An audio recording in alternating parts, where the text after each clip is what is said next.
Seriously, I just had it.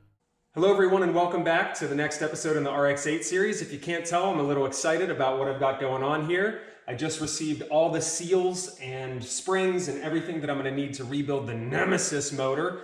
I got these from Ray Crow. He is the FD rotary Mazda guy. If you're looking for parts, he will piece you together what you need for a closing kit, apex seals, springs, anything Mazda related. He's been doing the rotary game since the 90s, and he's a super friendly guy. If you're in the market for parts, no matter what it is, he'll get you a good deal and get you the exact parts that you need. So get a hold of Ray Crow if you're looking for parts.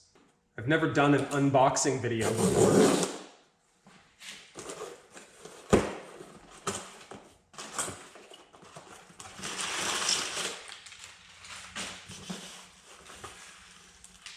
Yes, water jacket seals, control rings, side seals, front and rear main seals, corner seals, apex seals.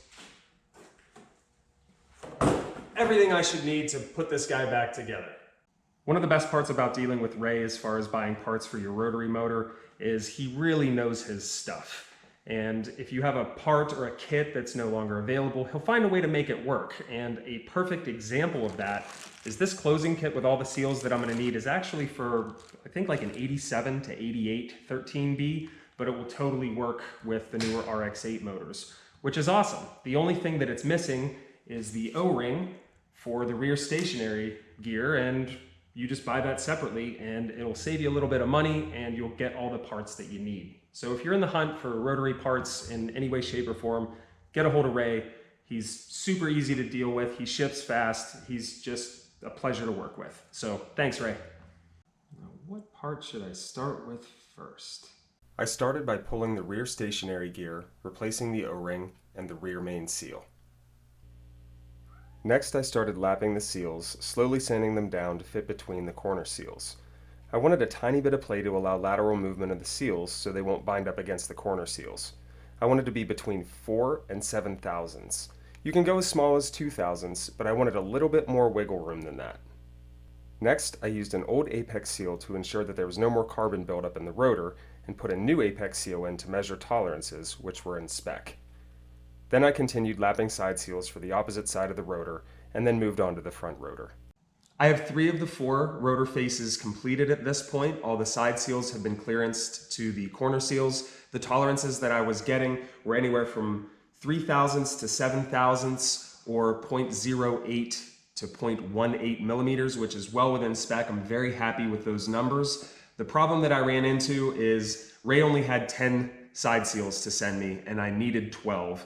I thought that maybe I could dig into my bag of tricks because I have 17 used side seals that are all within spec height-wise and everything, but I just tried every single one of them, measured them all, and though they were close to being within spec, they were just barely. I mean, it was like 0.38 millimeters and the maximum is 0.4. So I just decided it was gonna be better to wait a couple of extra days, get the brand new seals in, clear them to specs that I'm happy with to make sure that I have good compression in this motor moving forward.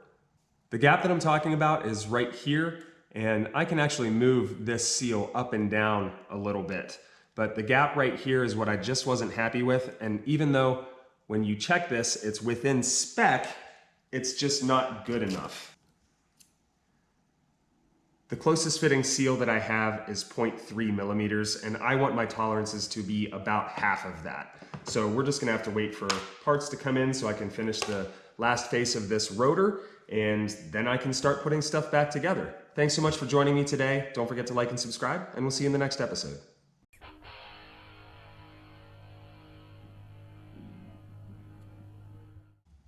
I just needed 2 of you to work.